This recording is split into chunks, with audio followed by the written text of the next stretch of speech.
কালকে আমার জন্মদিন। তাই কালকে সকালবেলা আর বাজার করতে যাবো না, তাই এখন রাত্রিবেলা গিয়ে বাজার করে নিয়ে আসলাম।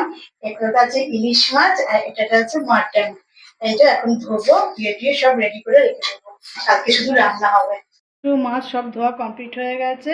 বড় মেয়ে ধুয়েছে। আমাকে তেমন ভাবে কিছুই আর মনে হচ্ছে জন্মদিন উপলক্ষে কাজ করতে হবে না, রান্না বান্নাও মনে হচ্ছে তেমন কিছু করতে হবে না, শুধু বসে বসে খাবো। এই যে ডাল, ডাল রান্না হয়ে গেছে।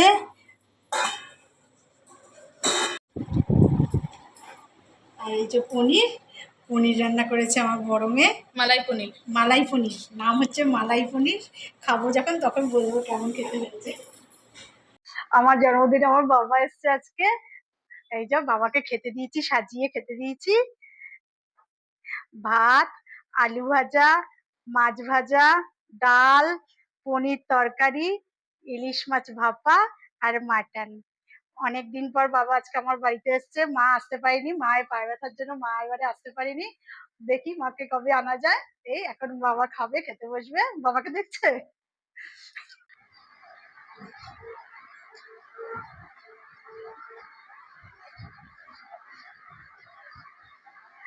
এই যে আমার বাবা এখন খেতে বসেছে।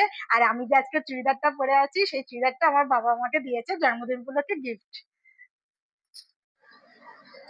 টুকি এখন খাটের মধ্যে বসে বসে একটু বিশ্রাম নিচ্ছে, খেলছে, পাটা ছড়িয়ে দিয়ে বসে আছে। দেখো, দেখতে খুবই সুন্দর লাগছে, খুব আদুরেও। জন্মদিনে এবার কি কি পেলাম দেখি। এটা হচ্ছে একটা চুড়িদার দিয়েছে আমার বড় মেয়ে। এই চুড়িদারটা আমার বড় মেয়ে দিয়েছে। দেখে একটু খুলছি। হ্যাঁ বাবা, এটা আমার হবে। এটা আমার বড় মেয়ে দিয়েছে। আর এই চুড়িদারটা আমার ছোট মেয়ে দিয়েছে। এই যে কেমন হয়েছে জানিও সবাই চুড়িদারটা দেখতে। দুপুরবেলা খাওয়া দাওয়া কমপ্লিট হয়ে যাওয়ার পর এখন জামা কাপড় নিয়ে বসেছি, কোন জামাটা কি পেলাম না পেলাম সেটা দেখার জন্য। বাবাও চলে গেছে। এবার 6টা বাজে। আস্তে আস্তে একটু টিভি দেখবো, চা খাবো, তারপর আবার রাতের খাবার তৈরি করতে হবে। বড় মেয়ে আবার ইলিশ মাছ ভাজা খাবে বলছে। এখন আবার রাত্রিবেলা ইলিশ মাছ ভাজা করবো, ভাত করবো, তারপর রাত হবে 9টা সাড়ে 9টা বাজলে খেতে দেবো। এখন একটু বসে বসে তাহলে বিশ্রাম নিই। রাত্রিবেলা মেয়ে বলছে ভাত খাবে ইলিশ মাছ ভাজা দিয়ে। ইলিশ মাছ ভাজা দিয়ে ভাত খেতে খুব ভালোবাসে, ইলিশ মাছটাই ওর খুব প্রিয়। তার জন্য এখন মাছ ভাজছি। এই যে মাছ ভাজা হলে, আর মাঝখানে মাঝখানে এখন খুব বন্ধুদের ফোন আসছে, সবাই বার্থডে উইশ করছে আমাকে, তাই একটু ফোনে গল্প করছিলাম। ভালোই লাগছে বেশ, আজকে বেশ বার্থডে উইশ হচ্ছে, বেশ আমার বেশ ভালোই লাগছে, মজা লাগছে। ভাত রান্নাও হয়ে গেছে, আর একটু পরে আগে খেতে দিয়ে দেবো।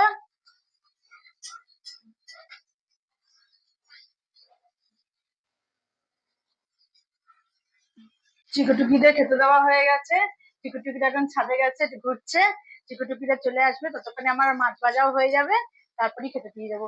এত বায়না করিস না, দিচ্ছি দাঁড়া, একটু ওয়েট কর। মাছটা একটু গরম গরম ভাজা খাবি তো, মাছটা একটু হোক তারপর তো খাবি। ভাজবার টাইমও তো দিতে হয় নাকি। হচ্ছে না, মোবাইলে বন্ধুদের সঙ্গে গল্প করছে। ঠিক টাইম, বন্ধুদের সঙ্গে গল্প করছে। সারাক্ষণ মোবাইল, একটা বই খাতা ছড়িয়ে বসে থাকবি এরকম ভাবে দাঁড়িয়ে। সারাক্ষণ আমার মেয়ে বই খাতা ছড়িয়ে বসে রয়েছে। আর কি করছিস? মোবাইলে গল্প করছিস। হয় মোবাইলে ভয়েস মেসেজ পাঠাচ্ছিস, না গল্প করছিস। বল কি অবস্থা।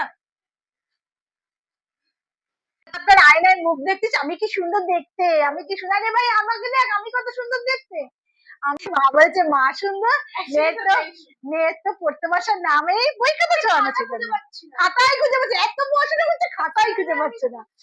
হাতে মোবাইল, মোবাইলটা হাত থেকে একদম বার হয় না, হাতে মোবাইলটা ঠিক থাকে। আমার বড় মেয়েকে এখন খেতে দিয়েছি। আমার বড় মেয়েকে ভাত মেখে দিতে লাগে, দরকারে অনেক সময় খাইয়েও দিতে লাগে। এই যে এখন ভাত মাখছি বড় মেয়ের, লঙ্কা দিয়ে দিয়ে ভাত মেখে দিতে হচ্ছে, ইলিশ মাছের তেলটা দিয়ে ভাত মেখে দিতে হচ্ছে, খাবে। তারপর ছোট মেয়েকে দেবো। এই যে মাংসটা গরম করছি, মাটনটা গরম করছি, এবার মাটনটা দিয়ে বড় মেয়ে ছোট মেয়েকে খেতে দেবো। এইভাবেই আমার প্রতিটা দিন চলে যায়, একদিন একদিন করে পার হয়ে যাচ্ছে। হাসি ঠাট্টা ইয়ার্কি ফাজলামো ঝগড়া সবকিছু নিয়ে আমার প্রতিটা দিন কাটে মেয়েদের সাথে। আজকে এখানেই আমার আমার ভিডিও শেষ করছি, ব্লগ শেষ করছি। আবার অন্য কোনো দিন অন্যরকম ভিডিও নিয়ে আসবো। Tata, good night.